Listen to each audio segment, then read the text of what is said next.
Now we're going to examine the difference between boiling and evaporation. Now both of these processes result in a liquid changing to a gas. We're going to start with boiling. So in this diagram, it's supposed to represent a beaker of water boiling, and I can tell it's boiling because I see bubbles. And we normally know something's boiling because we see those bubbles. The bubbles are all throughout the liquid. It's going to boil once it reaches a certain temperature. So let's think about these bubbles that are forming when it's boiling. So I'm going to draw a picture of a bubble. And what exactly is inside this bubble? And a lot of times students will say that they think it's air.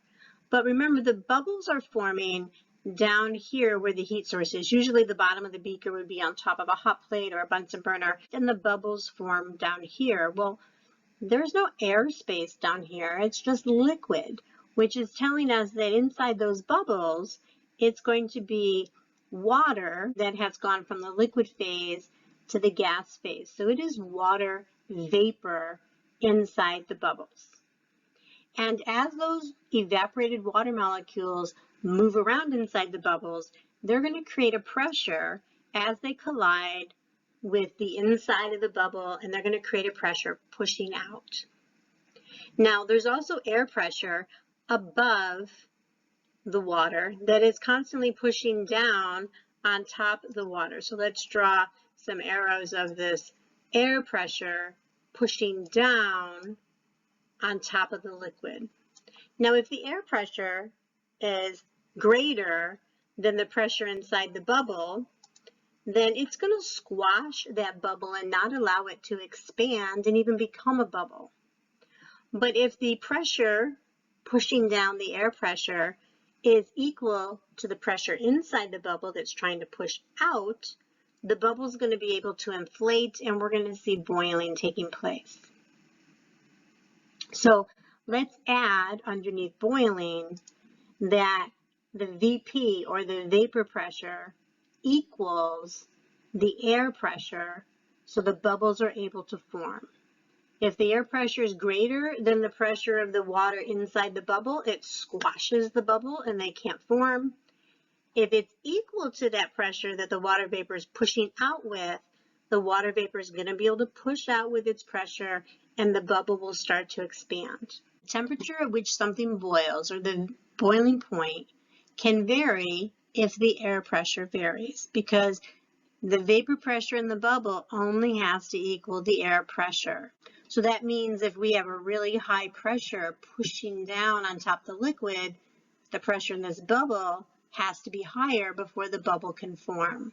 So let's write down that as the pressure increases, the boiling point increases. The higher the pressure, the higher the temperature needs to be before the liquid will boil. Well, that also means that if we decrease the pressure, we're going to decrease the boiling point, because the pressure inside this bubble doesn't have to be as great to overcome a lower pressure. Normally, we talk about the fact that water boils at 100 degrees Celsius, and it usually does. We call that the normal boiling point. And the normal boiling point is the boiling point at a specific pressure, standard pressure. Standard pressure would be 1 atmosphere, or if we measured in a different unit, it would be 760 millimeters of mercury, or it could be 760 torr, or it could be 101.3 kilopascals. And we're going to be looking at these 4 pressure units quite a bit in this unit and the units that are coming up after it. So if boiling point varies with pressure, then we should also realize that boiling point has to vary with altitude, because pressure changes when the altitude changes.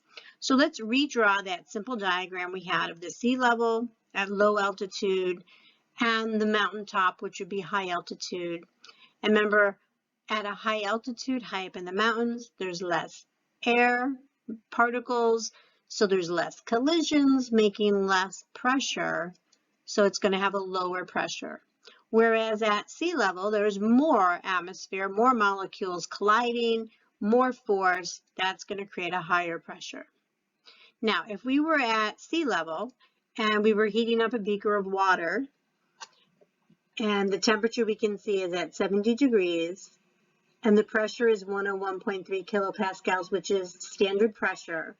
We do not see any bubbles in this beaker because the air pressure, the 101.3 kilopascals, is too great. And it's pushing down with enough force that any water molecules that are down here trying to evaporate don't have enough vapor pressure to push back and overcome that air pressure. So any bubble that's trying to form is getting squashed.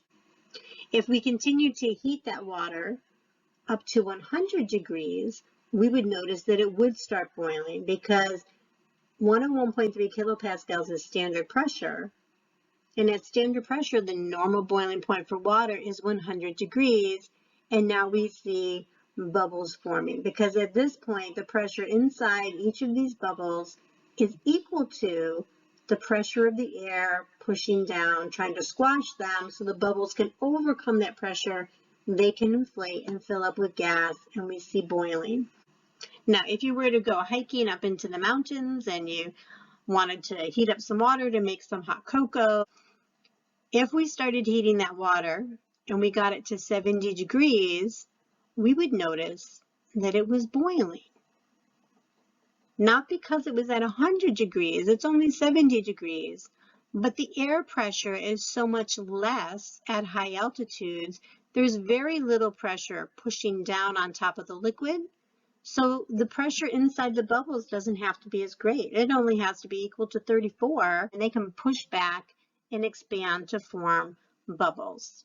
So we notice at a high altitude that boiling is going to occur at a lower temperature than 100 degrees.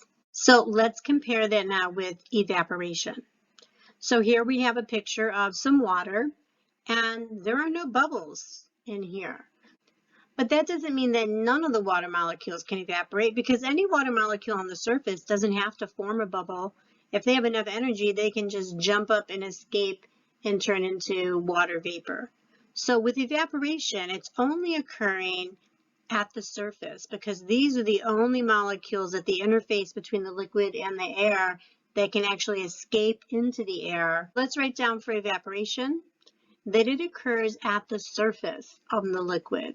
So all the molecules that are down here on the bottom are not able to evaporate because every time they try to form a bubble, they're getting squashed by the air pressure that is much greater.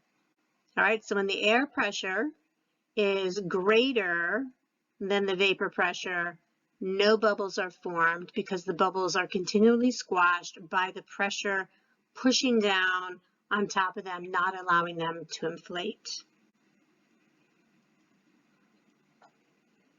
Now, different substances will evaporate at different rates. So if we were to compare three substances, we'll start with water. We're going to compare that to rubbing alcohol. And we're also going to compare it to acetone. Let's watch the spots and observe any changes that occur. And I'm not speeding this up. This is happening in real time. You'll notice that the acetone spot is getting fainter and fainter. And that's because the acetone molecules are evaporating and the liquid acetone is quickly turning into acetone vapor. This paper is very dry in this spot. All the acetone has evaporated. Now let's take a look at the rubbing alcohol. You may notice that that spot is starting to get a little bit fainter as well. It's starting to evaporate. It didn't evaporate as quickly as the acetone, but it is evaporating now. But we really don't see a change in the water droplet. It's maintained its original size, and it's still very wet. There's a big drop of water there. So over time, we would notice that there would be a lot of evaporated acetone molecules above the surface of the acetone, and there would be a fair number of rubbing alcohol molecules above the rubbing alcohol, and there would only be a few evaporated water molecules above the water. So what does that tell us about the substances? Well, first, it tells us that the acetone evaporates very easily because it's easy for the molecules to leave the liquid phase and go to the gas phase. That would be due to weak intermolecular forces. We can abbreviate that as IMF. And we know that they have weak attractive forces between the molecules because it's easy for the liquid molecules to separate from each other. We know it's easy because so many of them have evaporated and are hanging out in the airspace above the acetone. It also tells us that the acetone has a really high vapor pressure. Since there's so many evaporated molecules or vapor molecules of acetone, there's a lot of molecules, they're going to be doing a lot of movement, they're going to have lots of collisions, and they're going to collide more with the container and the liquid, creating more vapor pressure. More molecules create more pressure. Now, if we compare that to the water, we can see that the water evaporated very slowly because over this time, there's still not that much water that has evaporated. Very few evaporated water molecules in the airspace above the water. That tells us that water has to have really strong intermolecular forces of attraction because it's difficult to get the molecules in the liquid to separate from each other to turn into a gas. We know it's difficult because if it was easy, there would have been a lot more water evaporating. So the water ends up having a low vapor pressure because there's very few vapor molecules above the liquid because very few have evaporated. So if there's only a couple molecules, they're just going to have a couple of collisions. They're going to create a low pressure. And then, of course, the rubbing alcohol would fall in between the two. Didn't evaporate as easy as the acetone, but it did evaporate more easily than the water.